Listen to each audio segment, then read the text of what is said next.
You have about 15 seconds when people make a decision about whether they want to live somewhere or not. Welcome. You're listening to the Apartment Investing Show. This is where you'll learn how to start or scale your apartment investing career.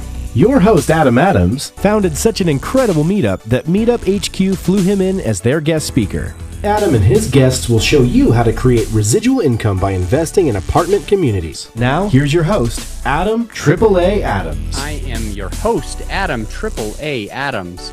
I'm really excited today because we're having a topic that we don't usually have. In fact, we've never had this topic on this show before.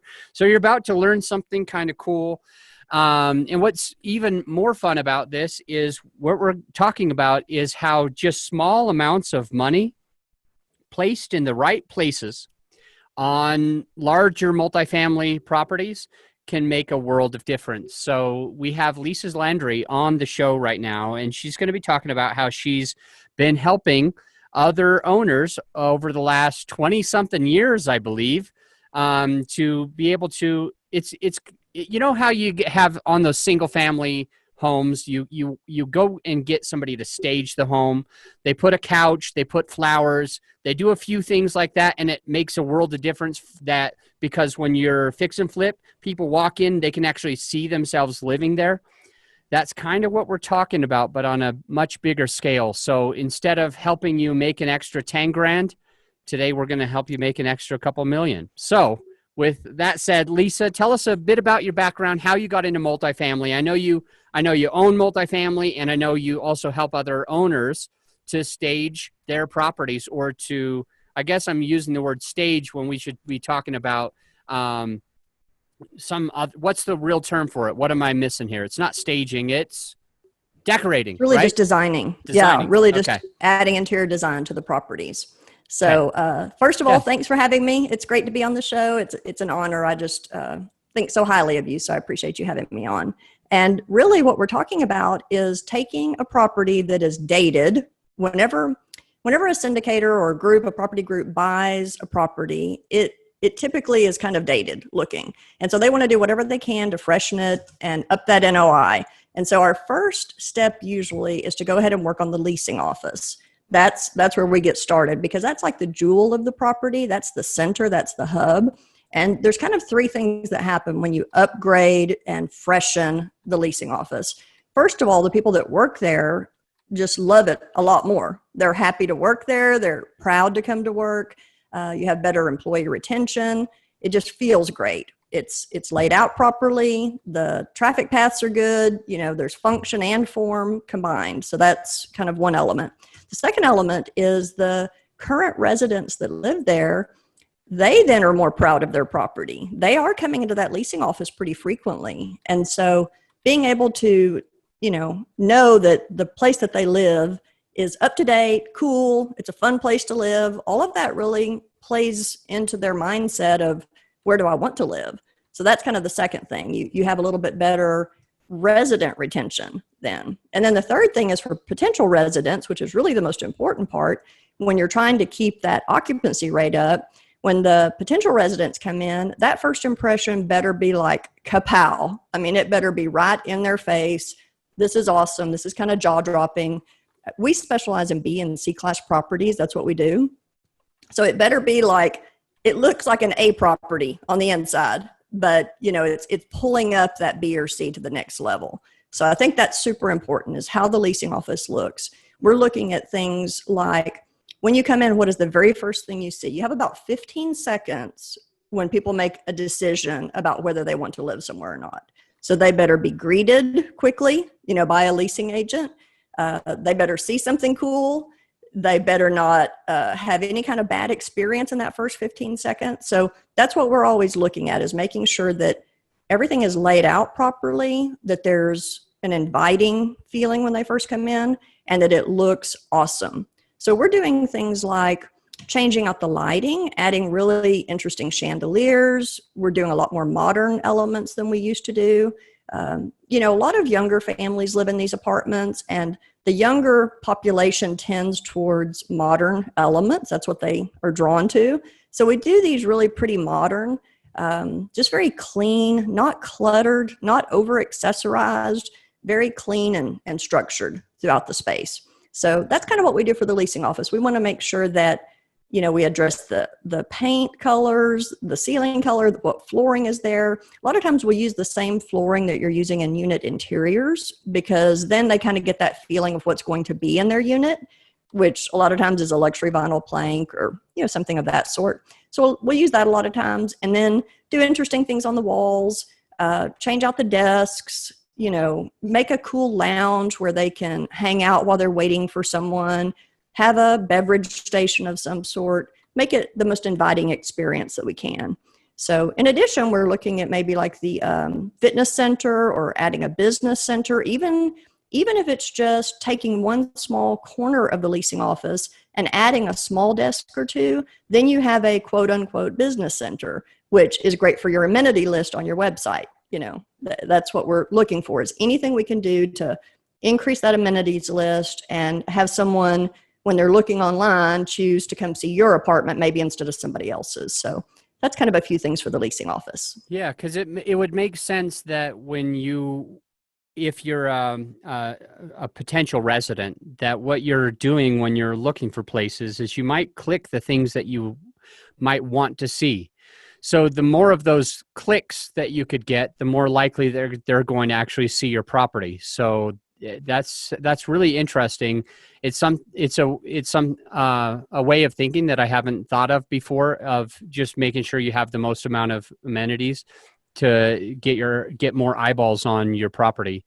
Especially with the way that internet works now, there's less people just driving around looking for a property, and they're actually searching on different websites that are being helpful and trying to only put business center if you want a business center, or fitness center if you want a fitness center. And if there's people that aren't looking for a fitness center or business center, they'll still find you. But for the people that are looking for it, it's the only way that they find you, right? That's right. And I think too, having it professionally photographed, we do professional photography a lot of times as soon as we're doing the big reveal day for the leasing office. But the professional photography is so important because those images need to look amazing on the website.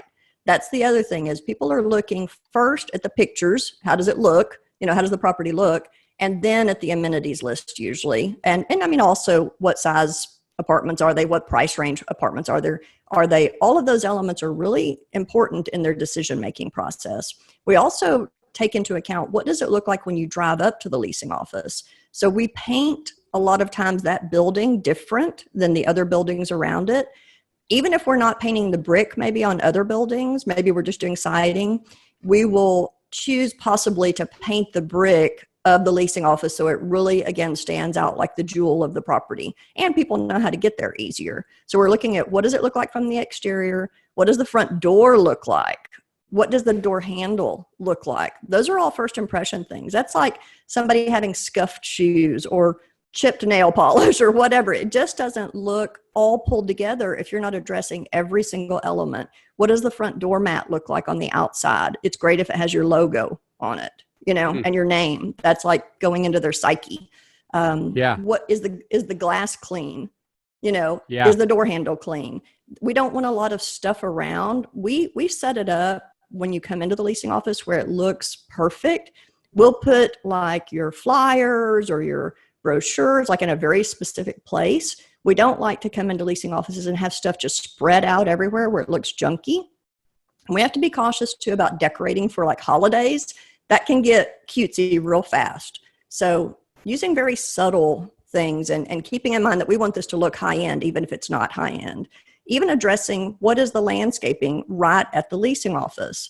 We work on branding with owners and with landscapers and painters and all those kind of things to make sure you have a cohesive feel for the property. So what is right there? Is it blocked when you're trying to get out of your car? Are there shrubs you have to go around or something? Do those need to be removed and flowers put there? Do we need to flank the door with containers with flowers in them? All of those elements come into play in how people feel about where they're going to choose to live. So that kind of sums up the leasing office just in general and whatever else is attached to it. And you mentioned the fitness center, and even if people don't use a fitness center, most people don't use the fitness center at the apartment. They work out at home, they go work out at a gym or whatever. But just to say you have one, even if it's a small one, is a subtle thing that they are comparing when they're going to look at 2 or 3 apartments, and you walk them into this really cool looking fitness center that may be small, but it looks dramatic and modern, that they think, oh, I could come here and work out for free, so we don't want to have any areas that we're not checking that box if possible. Good stuff.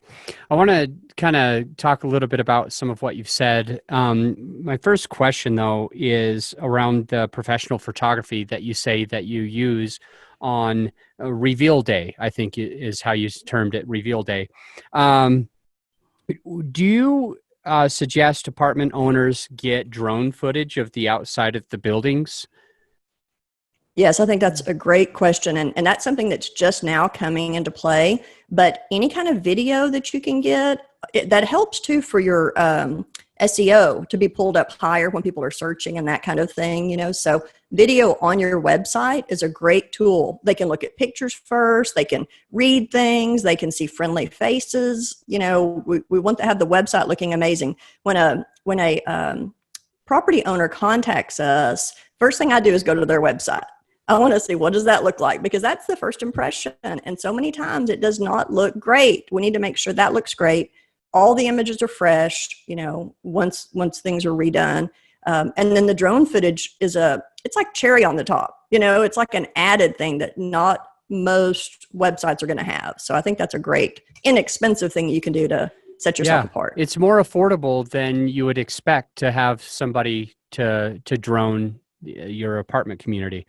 Good stuff. So for the apartment, when you're looking at the first thing that you need to focus on when working on an apartment community, it's really the first impression, the leasing office. You mentioned that it helps 3 different people. It helps the leasing associates, the staff, be more happy and be more efficient in their workplace and be more proud of where they're working. It helps the current residents notice that something's changing at the place, that they really like us, they're really happy with us, so we're happy with them, and this is so nice. I want to go and hang out in that leasing center. I want to go and see it, and they appreciate it, and they're proud to live there. And the third one was what the new residents were their first impression, the first 15 seconds. And you discussed a little bit about, what they're going to see as they drive up: flowers, paint, brick, striping in the parking lot, if it's new, if it's old, if the parking lot's being deteriorated. And when they walk in, the handle, the windows, are the windows clean? Do you have a nice door? And all of those things. And I loved another thing that you mentioned was something that I would have neglected just because my natural personality, it doesn't think the way that you think. And so I would have been like, oh, get all of our stuff everywhere, like brand it, put it all in front of everybody, make it so they can't see anything but our brand, because that's just me. But you talked about being able to be a little bit more tactful when you actually place things in just a few spots where it makes the most amount of sense and have the rest of it clean and clear and free of clutter. So I thought that was really interesting, all very helpful. When looking at an apartment community, and we've decided to have the flooring and the paint in the leasing office a certain way, and we're all done with that, what's step 2 after leasing office? Step 2, and it can be in conjunction with, and many times it is, but step 2 is really the exterior buildings. What do they look like? The buildings themselves. Do we need to go ahead and change paint? What's our budget range for that? What have y'all put in your CapEx to do? And so we talk through what our options are. We either walk the property or we do it virtually if it's an out-of-state property, because we go nationwide. But we're looking at, what can we do to make this more modern and cool? Most of these properties are 70s and 80s properties. They don't have the best design, at this point. A lot of them have mansard roofs and things like that. So we're always looking to see what can we do to make this look modern and like a LA apartment or a New York apartment building. How can we make it appeal to this younger, resident that's typically living here? So we help with that. We help choose all the paint. We can put it into something where they can visualize what it's going to look like. And then we're also looking at, do we want to add cedar plank siding anywhere as accents? What about the trash area? Do we want to put some kind of surround to hide that? What about AC units that are exposed? Do we want to add shrubbery or something around those? What kind of landscaping is there? What does the property look like? Are there cigarette butts like everywhere in the grass? Those kind of things. If we're going to have a dog park, let's call it the Bark Park and put a cool sign up and things like that. So we're walking the whole property and looking for spaces that we can add amenities. What color is the pavilion going to be? What color stain? What color stone is going to be on the grill stations? Whatever we choose, we need to make sure that we have a cohesive feel for the whole property, and that whatever color palette we choose, we pull that through the property. What is that front sign going to look like? The monument sign. Yeah. What design will that be? What vibe are we trying to go for? What's the resident base? How old are they? Do you have mostly families living here, or do you have a lot of single professionals living here, or do you have a lot of students living here? What is your customer base? And we need to go towards that as we're branding throughout the property. So that's really step 2. I love what we're talking about. I've got a couple of friends that work on some of the things like what you're talking about, but I know a lot of people that don't think about all these things. And the way I look at it is I generally, when I help other people attract their avatar, I haven't really thought about it in terms of apartment communities, attracting your specific tenant. How old are they? Are they students? Are they families? What are they into? I haven't really thought about it like that. I've thought about it like, if you're going to launch a podcast, how do you launch a podcast that your avatar jumps on? And I talk about if you want to raise equity, how do we put out information and value, and where do we put it so that your exact passive investor, because they're all different, is attracted to you. And you're taking this to another level for me when we're discussing the avatar for the client base, the resident base, who's going to be living there.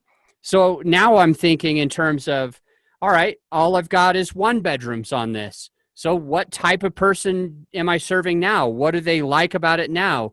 And what are they into? And do they all have dogs? If they have dogs, how expensive is it to just put a fence up and call it a bark park? It's very inexpensive. I'm serving my exact perfect client that's helping them be more happy. And if I've got more 3-bedroom, 3-bath units, maybe I'm catering more to families, and we've got to have, maybe in lieu of a dog park or in addition to a dog park, maybe we need to have a park for the kids, a place for the kids to play. And I like how you were talking about the colors that you use, the psychology that you use, covering up the AC units with shrubbery, putting cedar planks over top of some pieces of the building to kind of just allow it to look more modern. A lot of good stuff. You mentioned the mansard roofs, and I was wondering, because I've seen some people completely get rid of mansards. I've seen some people switch out the shingles for siding instead. What are your thoughts on the mansards? Because you're right, in these 70s, 80s, C-class buildings that my company's been closing on, we have a lot of flat roofs and mansards up at the top of the buildings where it kind of looks like a roof, but it's not a roof. It's like siding, horizontal, vertical siding almost. What are your thoughts on that? Well, I think they can look really cool. I think if the shingle color is not good, if it really is not great, then I think replacing the shingle color with a dark charcoal gray or close to a black can look really dramatic. Then we can get high contrast with something. Or if it is going to be replaced, then going back with the siding, is an option, which looks completely different. It looks real architectural. I mean, the mansard roof comes down like 25 or 30% of the building a lot of times, so it can become a real architectural feature. And I love working on those. I mean, I was walking one just the other day in Fort Worth that, we're picking all the different paint colors for the building, and we're leaving the brick. The brick is okay. The roof is a mansard roof, but it's pretty dark gray. And just being able to choose some cool paint colors then, is really all we needed to do. But each property is different, and we just assess each one like, what could we do with the biggest bang for the buck in this situation, and just go from there. So cool. I think of it like kids. You have so many kids, but you can't ever raise them the same way. Like me, my sister, my brother, we're completely different people, even though we have the same parents. And my two sons are complete polar opposites. One of them wants to do this, the other wants to do that. But when you look at all the different people out there, we all need different things. And when my mom needed to tell me something that she needed to do, she had to tell me differently than how she would have told my sister. And that's kind of with these properties, to show that they are completely unique. They have their own style. They're in their own neighborhood. They have their own tenant class. They have their own materials that you're already working with. And then it's, what do you do to get through to them? What do you do to get through to this child? And sometimes it sounds like it's more landscaping, parking lot. Sometimes it's changing the mansard shingles to a darker shingle, adding cedar planks to the side of the building, covering up different parts. But it's interesting. Or bark parks. I'm gonna have to get used to bark parks. I like the way that you've labeled those. So with the branding and addressing each property as a unique individual property, and not trying to blanket class that you're going to treat them all exactly the same. What was I going to ask? Okay, so for the modern, what are there some colors that you are using in 2020 and beyond that you weren't using a couple of years ago, that maybe the listener might be thinking of, man, if I could add those colors or that color scheme, grays or greens or oranges or whatever they are, then maybe I can really make something pop and be attracting that newer age demographic, a lot of the millennials and such. Mm-hmm. Yeah, I mean, that's a great question, because we are trying to go for modern, whatever we do. And we were in a period, a few years ago where a lot was neutral. Everything was sort of neutral. Now we're using a lot of color. I mean, color is going to be super strong for 2020 and 2021. So high contrast, that's what our design team is known for, is really dramatic high contrast. So you can use, like, for example, in a lot of the leasing offices, it'll have old trim and, baseboards and ceiling molding and all of that type of thing. And we don't want to change all that. That's a big expense to do. But if we paint it black, we use actually a color called caviar. That's a Sherwin-Williams color. That's a soft black. If we use black, we create real high contrast. And then we can go back with, like a gray luxury vinyl plank floor, do something interesting on the walls. We might do some of the walls black, some dark charcoal, some light gray. We're still seeing lots of grays in this world. We're starting to see trends going more towards taupe and kind of back to browns in residential. But in really modern design right now, we're still using lots of grays. They may be more brown-based grays than they were before. So for the base neutrals, I think grays and blacks and taupes are awesome. We do like white as a high contrast accent for some things, but a lot of times we'll use it in like lighting or accessories or something that doesn't get dirty. Our eyes are drawn to white. Whatever's white or light colored, that's what our eyes are drawn to first. Just like if you wear a white baseball cap or whatever, your eyes are going to go straight to that cap. I did not know that. That's the way our eyes are made. Yeah. Or our white teeth, So anything white draws your eye straight to it. So we have to be real cautious where we use it. We want it because it does create high contrast. But for example, a lot of people will use light colors on the walls in the leasing office, and they think it makes it look bigger. And it can, it depends on the situation. But we might have a wall that seems real close to you, and we'll paint it black or dark navy or something to push it away from you to make the space feel bigger. So dark colors visually recede and light colors come towards you. So there's all those little tricks that, we're always playing with. Then for accent colors, like if we're going to pick a color for a property, we want to see, what is the logo? Have y'all developed the logo yet? I just worked on one that they sent me like 6 logos that the logo company had come up with. And I was able to give feedback on the text styles, and they gave us several options, which ones I thought looked great with the property. And then the color choices, like, do we want to go with royal blue? Do we want to go with orange? Should we go with turquoise? Those kind of things. So once the logo is developed, and that's why we like to be involved from the beginning, because we can help with that branding, then we'll use that color throughout the property. And we are seeing lots of cobalt blue, turquoise still, which, blue and turquoise are colors that men and women equally love. Typically it's replicating, the sky, the ocean. Everybody seems to be drawn to water. So royal blue and turquoise is always a good combination to use.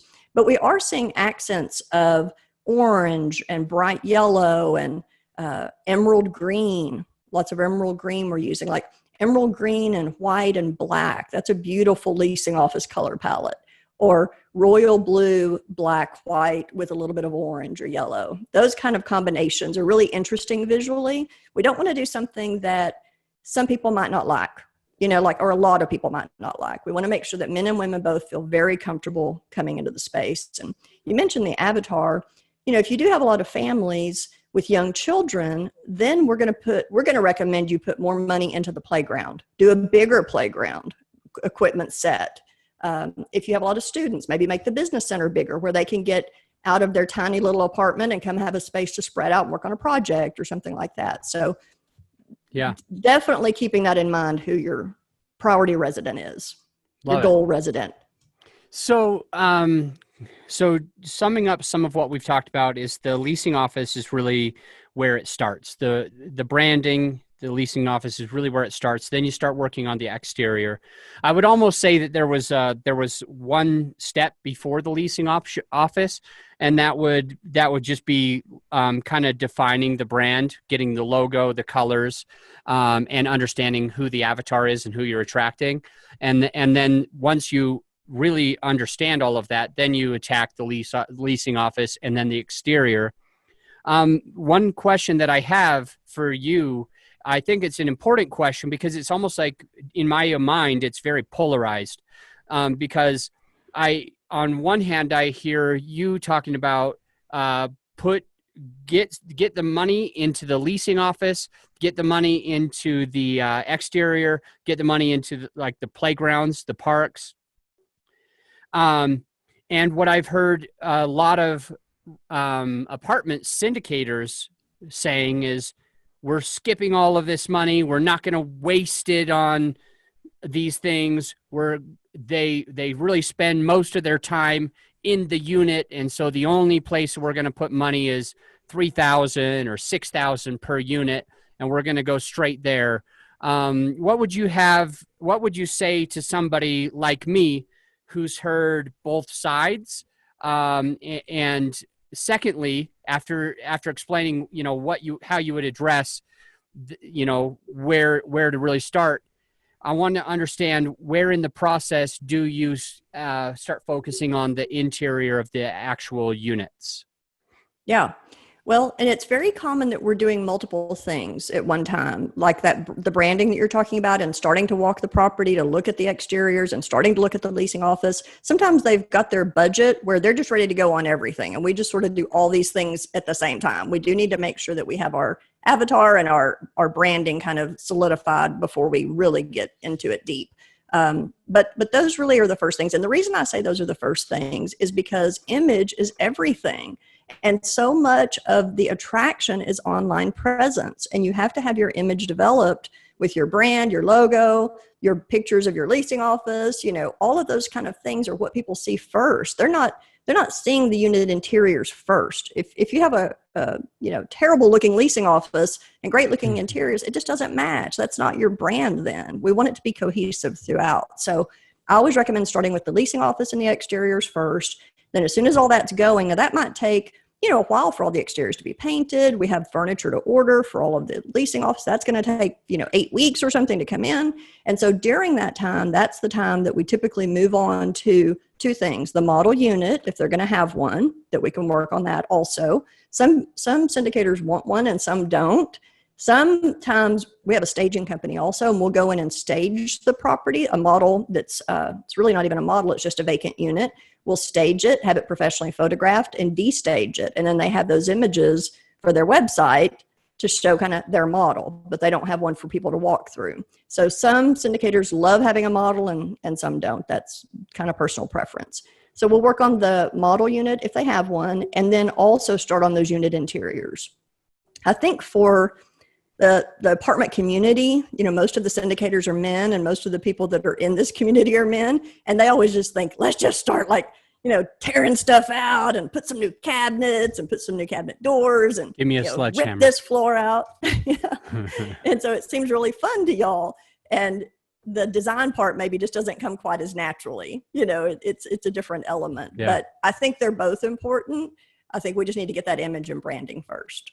So I know you're helping a fellow podcaster, influencer, friend of mine who's got a property, I think in I don't remember if it's Georgia or Alabama, but it sounds like you don't just work in DFW.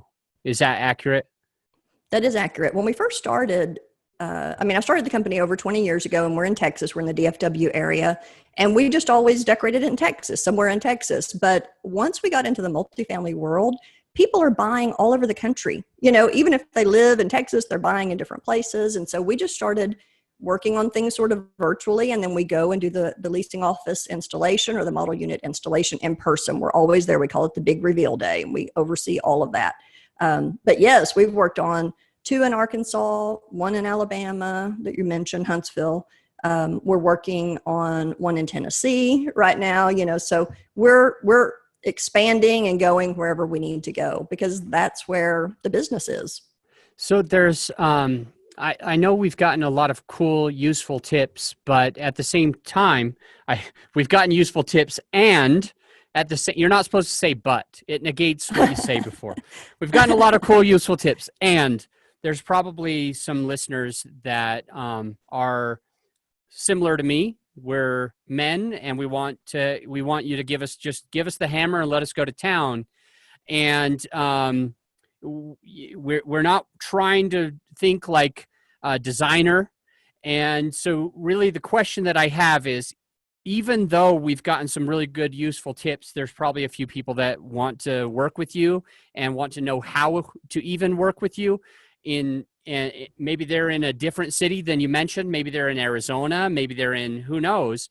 The question is, what does it look like to bring you on board so that we can start getting this designed and not just be bringing a big sledgehammer to the table? Yeah. And I think the more quickly we can get involved from the very beginning, like typically we're getting involved before they close on the property. They've got it under contract, they're in due diligence, they're getting ready to go. It's looking like it's going to close. That's when they call us in. So we'll usually do a phone call first, just to kind of talk about the property. I do a lot of research on the website, the current website that they have, so I can see kind of what the property looks like if it's not right here local. If it's local, we go walk the property. But if it's not, then we do it virtually like that. Then they send me typically images of the current property. They might walk and take a few exteriors, take some pictures of the leasing office, the way it looks. I review those. We have a Zoom call then where I can share my screen and we can walk through kind of my ideas of what I would do just in general. Once I see how big the space is, then I can give the budget range. We actually have free design services. We sell all the furnishings for all these properties. We buy from manufacturers around the world. We buy at wholesale and sell at retail just like stores do. So it's free design services for everything we sell, which is different than the way a lot of decorators work. It's completely different. But they think, well, why have I been trying to do it on my own then if it's free? So that's what we do. That's how we stay in business. So we're going to give them a budget range for their size of property. Like, let's say it's a leasing office. It might be, the budget range could be from 10,000 to 100,000. You know what I mean? Depending on how big it is, what quality do you want? I've had some, properties that they want it really, really nice quality. I've had other ones that are like, nope, I just want it to look good. We're going to keep this property for 3 to 5 years. Then we're going to turn it over. It just needs to last that long. That's me. I know, then I know, but I have other I have other property management companies that I work with that they buy and hold. There's a lot of families out of California that own properties in DFW, like 50 properties, and they buy and hold. They're not selling ever. Like they just pass it down on their family. They just want that cash flow. So with that kind of client, they really want it to last about 10 years. They don't want it to last 5 years. So I use a little bit different quality for them. So then and I have a team of 12. Then we know what vendors of ours to go to choose once they've narrowed down what range of the budget they feel comfortable with. Once I've seen the size, I can say, well, yours would be from 10 to 25,000 on average for a leasing office. Where in that range do you feel comfortable? And then they can tell us where they feel comfortable, what they budgeted, and then we can get to work. So once they want to work with us, we take a retainer for 10% of the budget, do all the designs. We present to them via Zoom or in person, whichever is easiest. And we show options. Like we might have done 2 or 3 different options, and we have them pick their favorite. So they're really involved, and it's very personalized for the syndication team, whoever wants to be involved in the project. And then we take it from there, and they don't have to do anything, and we just show up and do the big reveal day. Good stuff. Love it. All right, we're going to get into the final 5, but first, a quick word from our sponsor. What's Blue Spruce Boardroom?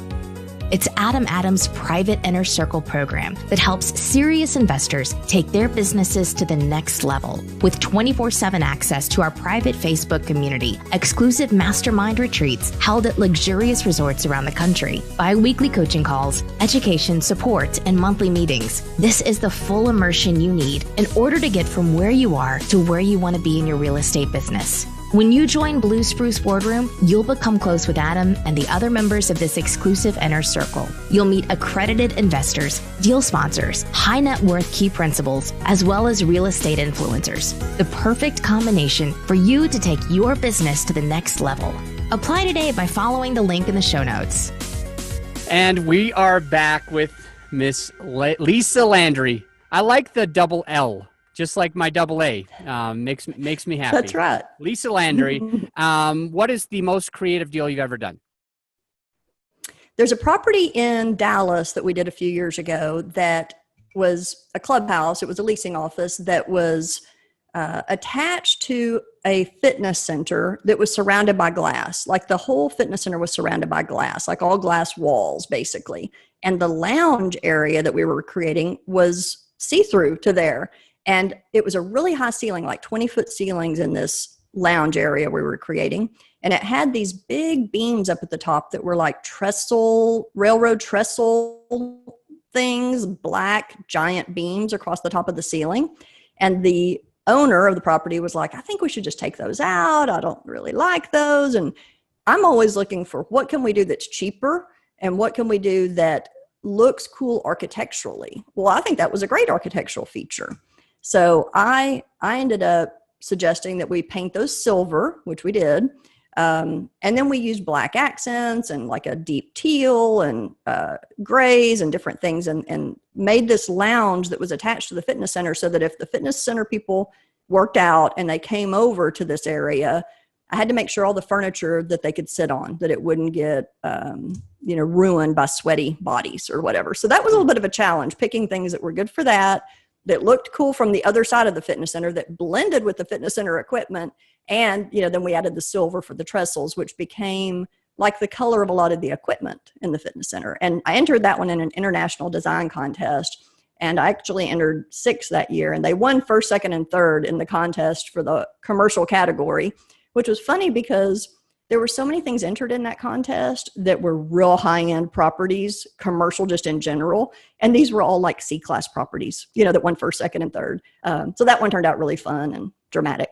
That's so cool. I love that. What's a book you recommend?